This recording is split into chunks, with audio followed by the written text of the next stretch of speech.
ท่านผู้ดำเนินรายการแล้วก็ญาติโยมเจริญพรคุณโยมได้ยินไหมเจริญพรเจริญพร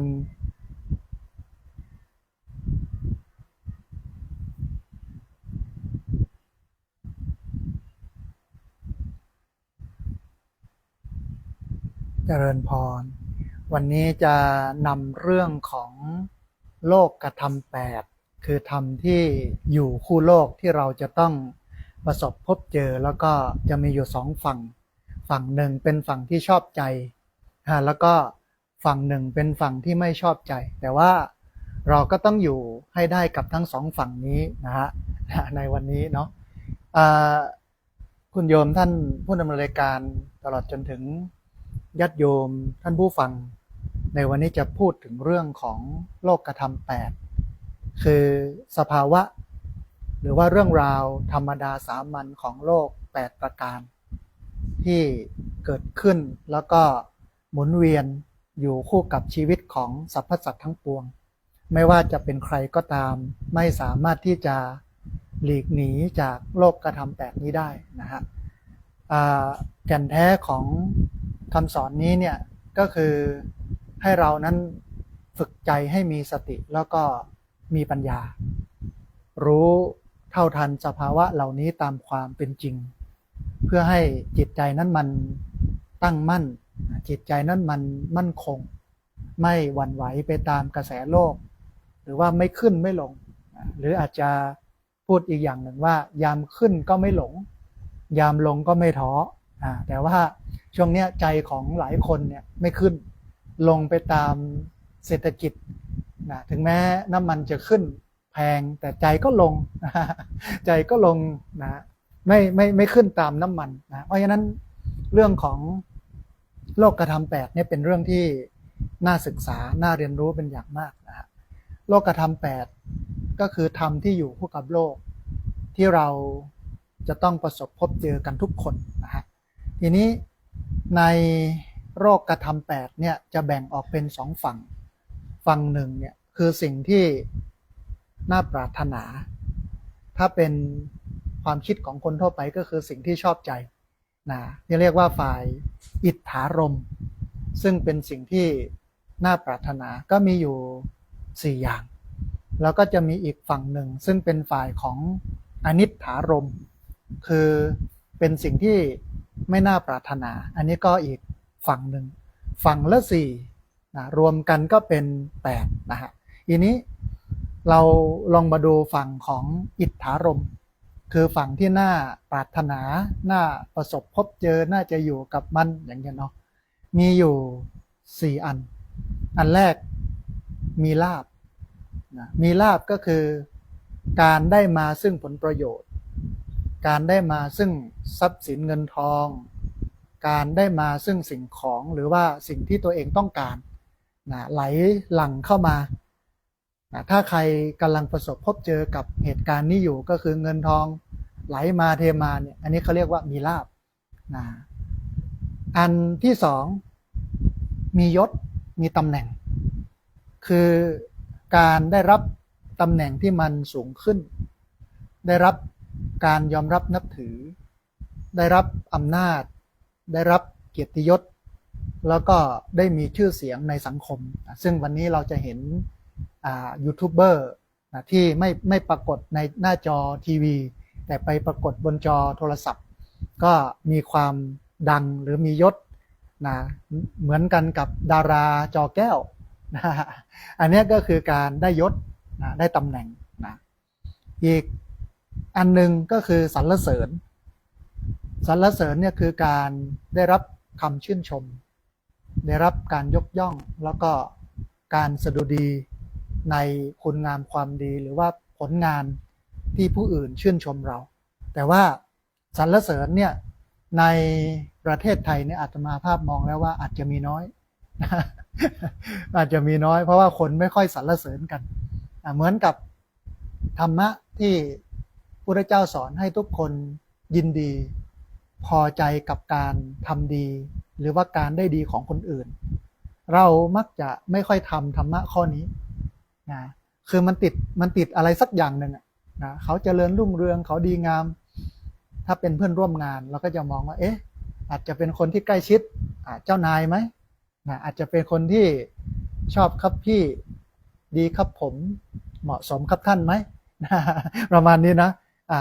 อันนี้คือสรรเสริญแต่ว่าพระพุทธเจ้าเนี่ยท่านให้เรายินดีให้เราพอใจในการทำความดีของคนอื่นแต่ว่าเวลาเราทำความดีเนี่ยเราไม่ต้องปรากฏชื่อนะเราทำแบบเป็นบุญจริงๆโดยที่ไม่เวอร์วังอลังการแต่ว่าผลของมันเนี่ยก็คือผู้คนชื่นชมสรรเสริญแต่อันหนึ่งที่เป็นความทุกข์ใจสำหรับคนที่มีความสรรเสริญก็คือว่าจะต้องรักษามาตรฐานนะการสรรเสริญนั้นให้มันมีอยู่แล้วก็ให้มันเลื่อนระดับสูงขึ้นสูงขึ้นสูงขึ้นถ้าเราไม่รักษาเนี่ยการสรรเสริญนั้นก็จะเป็นการนินทาทันทีนะฮะ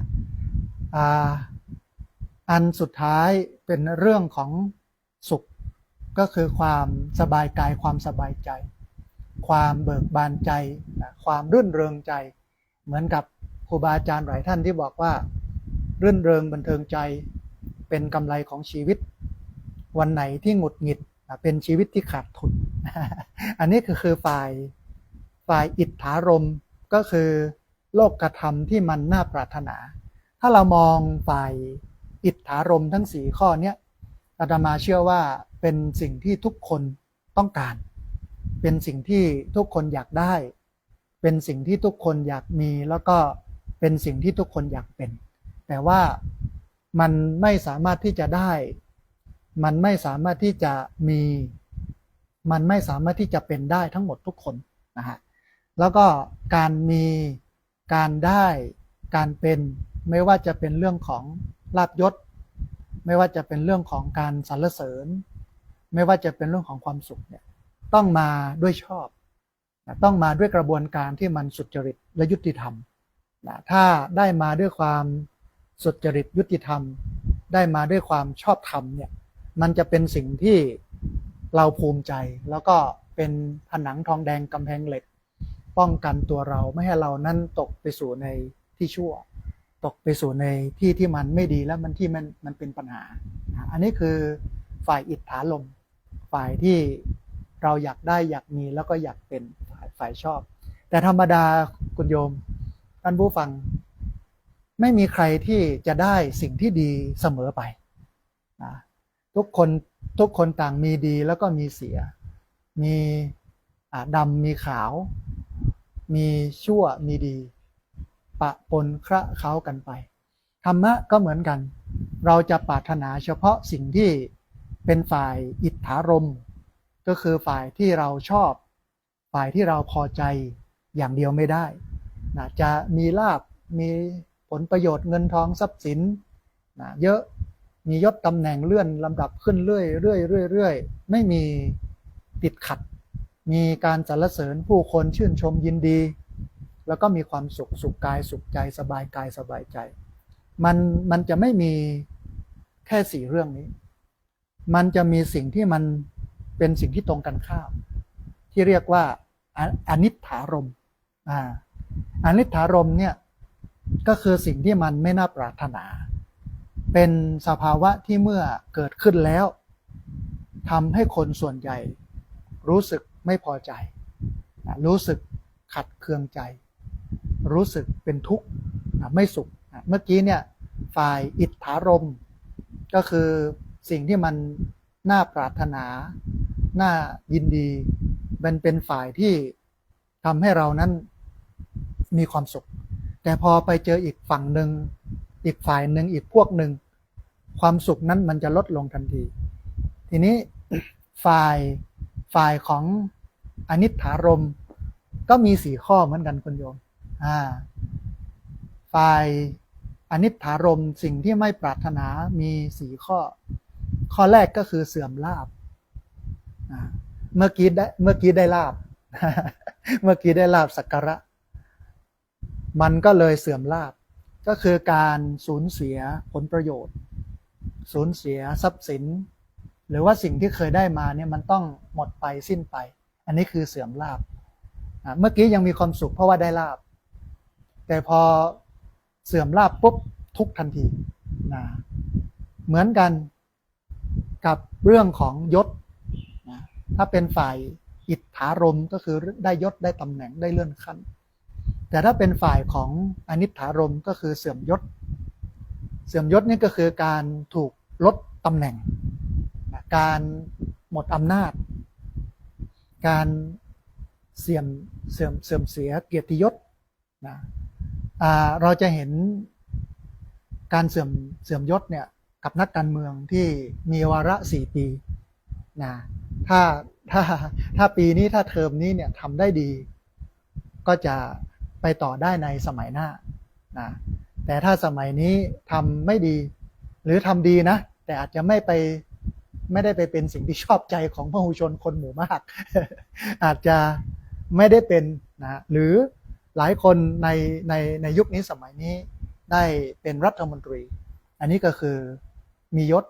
แต่พอหมด4 ปีหรือยุบสภาก่อนเนี่ยก็เสื่อมยศ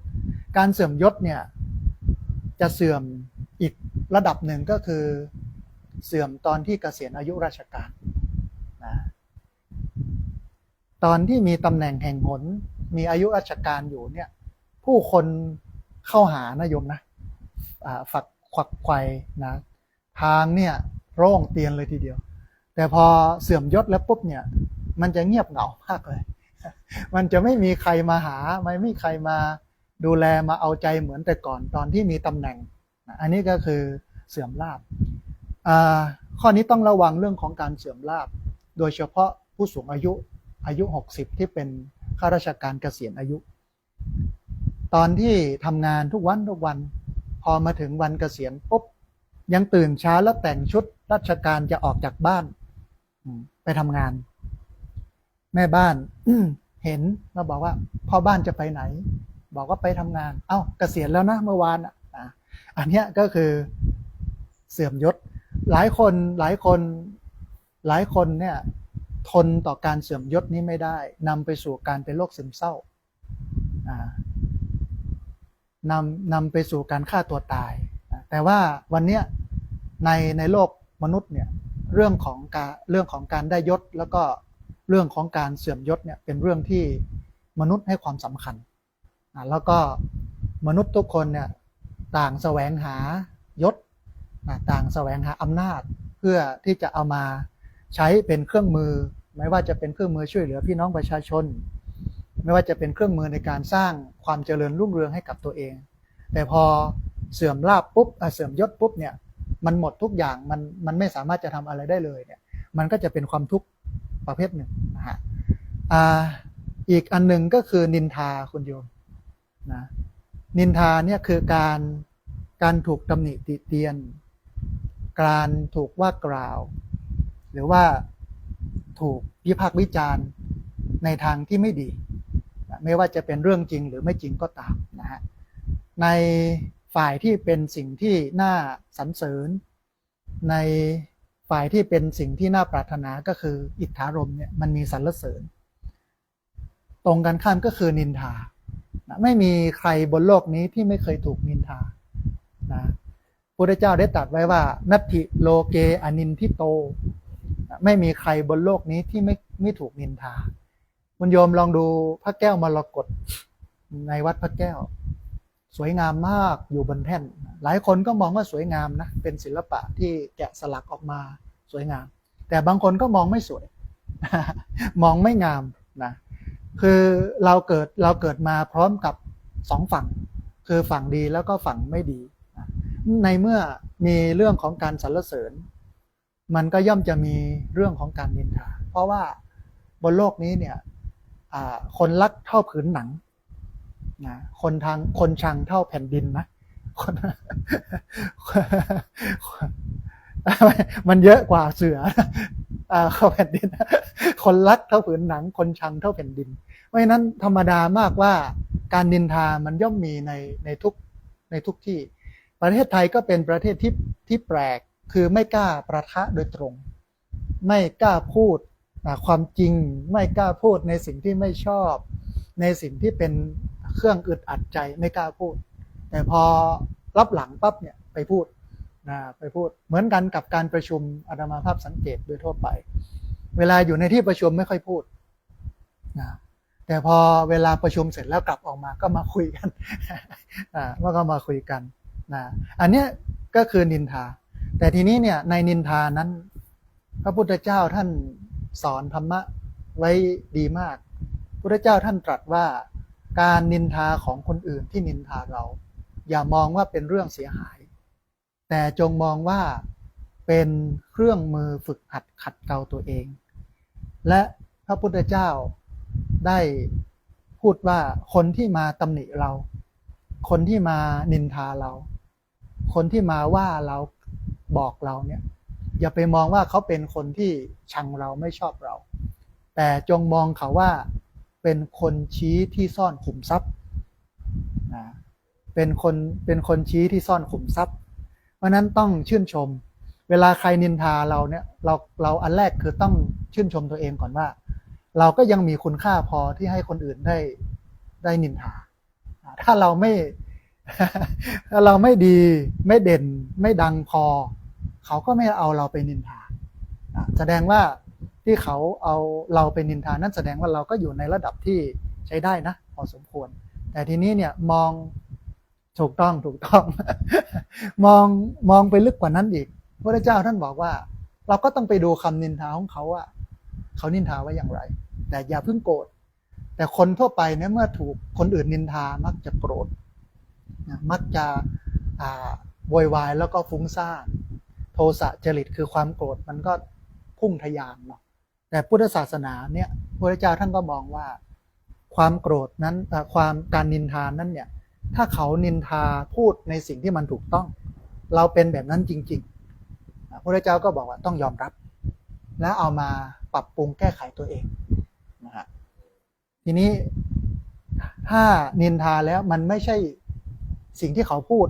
มันไม่ได้เป็นเหมือนสิ่งที่เขาพูดพระเจ้าก็บอกว่าอย่าไปสนใจถ้าหากว่ามันไม่กระเทือนอะไรเยอะแต่ถ้าเป็นยุคสมัยนี้มีการกระเทือนเช่นเสื่อมเสียชื่อเสียงก็สามารถไปฟ้องไปร้องเรื่องของหมิ่นประมาทอะไรกันได้แบบนั้นนะฮะแต่ในทางพุทธศาสนาเนี่ยท่านให้มองว่าคนที่มาชี้บอกโทษของเราที่เราทำผิดนู่นนี่นั่นนินทาเราเนี่ยต้องมองก่อนว่าถ้าเราทำผิดจริงต้องแก้ไขต้องปรับปรุงตนเองแต่ว่าถ้าไม่ได้เป็นจริงแบบนั้นก็ไม่เป็นไรถ้ามีโอกาสอธิบายโดยสติก็อธิบายแต่ถ้าไม่มีโอกาสอธิบายโดยมีสติก็ไม่อธิบายปล่อยให้วันเวลาทับถมพัดพาเอาการนินทานั้นไปเพราะว่าเราเนี่ยปากเนี่ยอยู่ที่เขาปากอยู่กับทุกคนเราไม่สามารถที่จะไปห้ามทุกคนไม่ให้นินทาเราได้นะไม่ให้ทุกคนนินทาเราได้เพราะฉะนั้นใครจะนินทาก็เชิญตามสบายเต็มที่แต่เราเป็นอย่างไรเรารู้ตัวเราเองดีพระเจ้าท่านใช้คำว่าสุทธิอสุทธิปัจจตังบริสุทธิ์ไม่บริสุทธิ์เนี่ยเรารู้ตัวเองนะฮะอันนี้ก็เป็นอันหนึ่งที่ชัดเจนในเรื่องของการนินทาอีกอันหนึ่งอันสุดท้ายที่เป็นฝ่ายของอิทธารมก็คือสิ่งที่น่ารื่นรมก็คือสุขความสุขกายสุขใจสบายกายสบายใจแต่พอมาเป็นฝ่ายของอนิทธารมเนี่ยก็คือทุกข์คือความทุกข์ทรมานกายโดยช่วงเนี้ยทุกข์ในเรื่องของอากาศมันร้อนทุกข์ในเรื่องของฝุ่นควัน PM 2.5 ที่มันเยอะเหลือเกินทุกข์ในเรื่องของเศรษฐกิจน้ำมันขึ้นแล้วก็เข้าของต่างๆทยอยขึ้นราคาคิดดูว่าเนื้อหมูขึ้นราคาไปถึงกิโลละ10 บาทอย่างเงี้ยนี่คือความทุกข์กายนะแล้วก็มีเรื่องของความไม่สบายใจนะเรื่องของความกังวลโน่นนี่นั่นแล้วก็เรื่องของความเดือดร้อนใจเรื่องของความเศร้าโศกเสียใจอันนี้คือฝ่ายอนิทธารมคือสิ่งที่ไม่ปรารถนาเพราะฉะนั้นโลกธรรมคือสิ่งที่อยู่คู่กับโลกก็จะมี2ฝั่งแบบนี้ฝั่งอิทธารมมีอยู่ ก็คือมีลาภการได้ลาภสักการะเงินทอง มียศได้ตำแหน่งเลื่อนขั้นสรรเสริญชื่นชมยินดียกย่องสุขสบายกายสบายใจเบิกบานรื่นเริงอันนี้เป็นฝ่ายของอิทธารมฝ่ายเนี้ยเป็นฝ่ายที่ทุกคนใฝ่หาเป็นฝ่ายที่ทุกคนอยากได้อยากมีและอยากเป็นแต่ทุกอย่างมันมีคู่เนาะกลางวันกลางคืนดีชั่วมืดสว่างอันเนี้ยมันเป็นคู่กันเหมือนกันเราจะเอาเฉพาะฝ่ายที่ถูกใจชอบใจนี่อย่างเดียวไม่ได้มันก็ต้องรับฝ่ายที่เป็นอนิจฐารมณ์คือฝ่ายที่เป็นเรื่องของความไม่ชอบใจไม่สบายใจไปด้วยนะฮะทีนี้ฝ่ายอนิจฐารมณ์ก็มีอยู่4ข้อเมื่อกี้ได้ลาภก็มาถึงการเสื่อมลาภเมื่อมียศก็มาถึงการเสื่อมยศเมื่อมีสรรเสริญก็ย่อมมีนินทาเมื่อมีสุขก็ย่อมมีทุกข์ทีนี้หลักปฏิบัติต่อโลกธรรม8เนี่ยทั้งสองฝั่งเราควรจะปฏิบัติเช่นไรมีอยู่ประมาณสัก3ข้อคนโยมนะฮะอันแรกให้เรารู้เท่าทันมันให้ยอมรับว่าโลกธรรมทั้ง8เนี่ยเป็นเรื่องธรรมดาของโลกที่จะต้องเกิดขึ้นต้องยอมรับมันว่าทั้งฝ่ายดีฝ่ายไม่ดีเนี่ยมันเป็นธรรมชาติของโลกที่มันย่อมเกิดขึ้นกับเราเป็นธรรมดาแล้วก็มันอยู่ไม่นานนะมันเกิดขึ้นแล้วมันตั้งอยู่แล้วแล้วมันก็ดับไปอันนี้อันแรกคือรู้เท่าทันมันอันที่สองมองว่าโลกกระทำ8ทั้ง8ข้อทั้งฝ่ายดีไม่ดีเนี่ยมันไม่เที่ยงแท้แน่นอนให้พิจารณาว่าไม่มีสิ่งใดในโลกนี้จะคงอยู่ตลอดไปสิ่งที่ดีย่อมเสื่อมได้สิ่งที่ร้ายก็ย่อมผ่านไปอันเนี้ยเวลาเราประสบกับโลกธรรม8ที่เป็นฝ่ายดีเราก็ต้องระมัดระวังว่าเดี๋ยวมันก็จะดับไปทีนี้เมื่อเรามาเจอ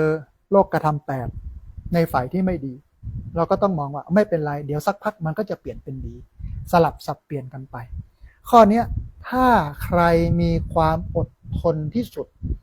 จะเป็นผู้ชนะผู้ชนะคือคนที่อดทนต่อการสับเปลี่ยนขึ้นลงระหว่าง2ฝ่ายนี้ถ้าเราทำใจได้ไม่หวั่นไหวไปกับมันเนี่ยเราชนะแต่คนส่วนใหญ่มักจะแพ้กับมันมักจะแพ้อยู่กับการเปลี่ยนฝั่งเปลี่ยนฝ่าย2อันนี้นะฮะอันสุดท้ายเป็นเรื่องของการวางใจให้มันเป็นกลางภาษาพระท่านเรียกว่าอุเบกขาอันนี้ก็เป็นเป้าหมายสูงสุดของการปฏิบัติมันจะวางใจให้เป็นกลางได้อย่างไรในเมื่อมันมีทั้งฝ่ายชอบใจและไม่ชอบใจเราก็ต้องใช้สติแล้วก็ใช้ปัญญาไปกำกับใจของเราไม่ให้ดีใจหรือเสียใจจนเกินไปเพราะว่าเราต้องรู้ว่ายามขึ้นอย่าไปหลงนะเพราะว่าเดี๋ยวยามลงเนี่ยเราจะท้อถ้าจะเอา2คำนี้มาผนวกกันก็คือยามขึ้นไม่หลงยามลงไม่ท้อถ้าจะได้ประมาณ2อย่างนี้